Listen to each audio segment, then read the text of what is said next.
Amnesty International have published a statement condemning the sentences given to Arash Sadeghi, a former student activist, and his wife Golrokh Ebrahimi Irani. Amnesty International described their court trial as unfair and requested immediate action towards this. Zara Rahnavard and Mir Hossein Mousavi's daughters recently expressed their concerns towards their mother's condition, who is still in house arrest. They added that the security cameras have been tampered with and that Zara Rahnavard's health condition has deteriorated during the past 2 months. On Tuesday, the 1st of March 2016, an event titled Islam, Extremism, Democracy was held at the European Parliament in Brussels, which was hosted by representatives of the European Parliament. During this conference, Dr. Said Mustafa Ozmayesh, the founding member of the Intercultural Center and the International Organization to Preserve Human Rights in Iran, gave a speech alongside representatives and academics from Estonia, Romania, and Hungary.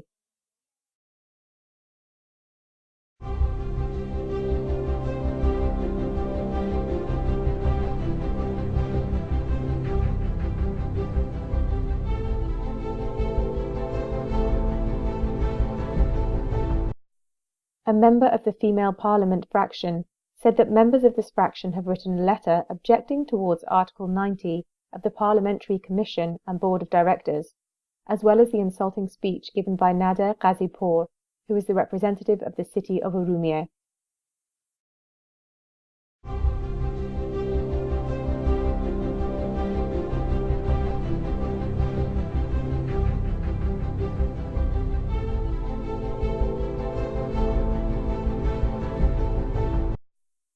The incorporation of universities and education centers with Iran's Islamic Consultative Assembly has introduced a number of regulations regarding music, which limits musical events from taking place at universities.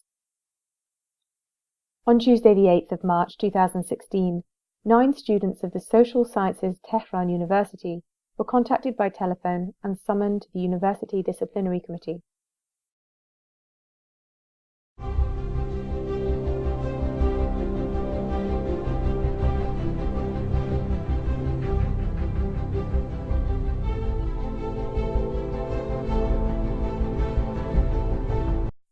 On Monday, the 7th of March 2016, Jalil Mohammadi, a Labour activist, was arrested at his house by security forces and transferred to an unknown location. This Labour activist had previously been arrested and imprisoned on multiple occasions during the past few years.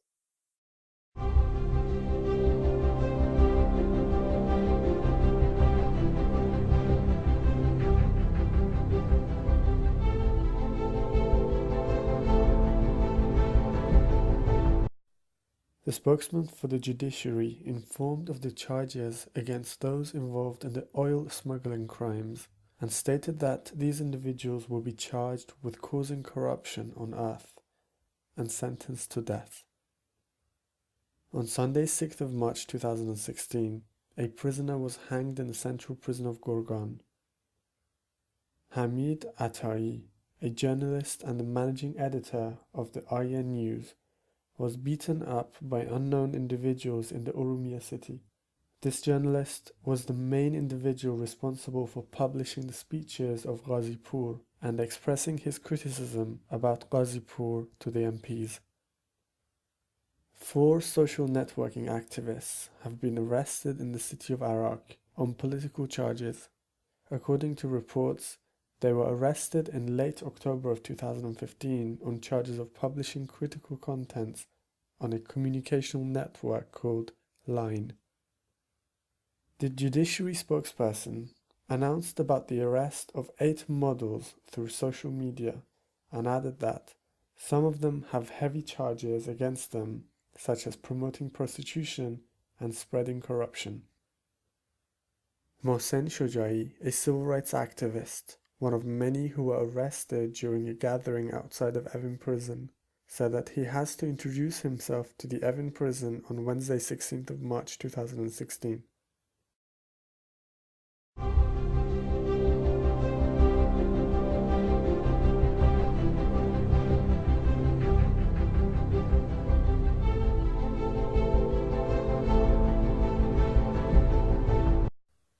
Lawyers of Muhammad Ali Tahiri the founder of Interuniversalism, have said that according to Article 134 of the Penal Code, it is illegal to proceed with the penalty fine towards Muhammad Ali Tahiri. The law enforcement of the Evin prison have announced to Mr. Tahiri that he must pay the set penalty fine, otherwise his property will be confiscated. Local human rights activists say that Baqir Gholami, an Ahwazi citizen and a Sunni activist, was recently arrested for the second time.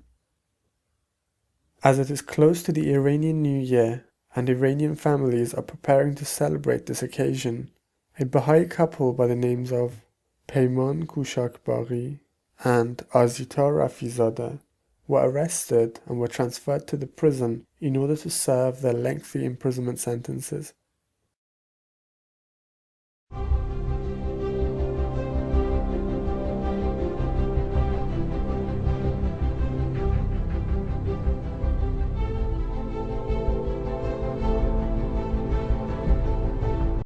The Secretary of the Press Court Jury said that on the 6th of March 2016, the editor of the Intikhab website was convicted by court on charges of spreading lies to cause damage.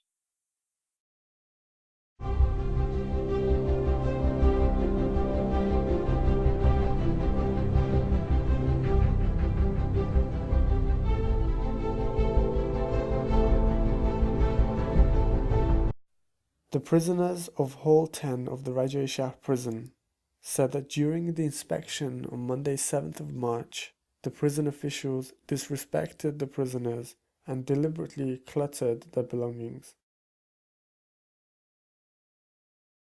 14 countries in the world have UN-appointed human rights special rapporteurs and experts. These are considered countries of unique concern, and among them is the Islamic Republic of Iran. The UN has called Iran's human rights situation alarming and deeply troubling. Still, Iran has refused to cooperate with 8 UN special rapporteurs and refused to implement dozens of promises made to the Human Rights Council. Iran's High Council for Human Rights, headed by Mohammad Javad Larijani, is tasked with managing the country's human rights file. On paper, Iran's High Council for Human Rights is supposed to monitor abuses and engage with the international community. In reality, the institution is linked to the judiciary and tries to shield state officials from criticism. The High Council and Larijani have had this role for 10 years, under 2 different presidents. 10 years in which we have seen increasing arrests of journalists and activists, mounting executions, and law after law threatening the rights of women. Unfortunately, Iran doesn't seem to take these concerns too seriously. The UN has uncovered evidence of widespread torture, yet Iran replies, "But torture is against our constitution, is against Islam, as against the policy of the government." Rights groups say government critics are routinely put in prison. Iran's response? Every day, people can talk about anybody in the government and without any fear. A UN working group said that 3 opposition leaders are under house arrest with no judicial process. Well, nobody is in house arrest without trial and without court order. The Secretary General reported 16 juvenile executions in just 2 years. The execution of juvenile, definitely we don't have it.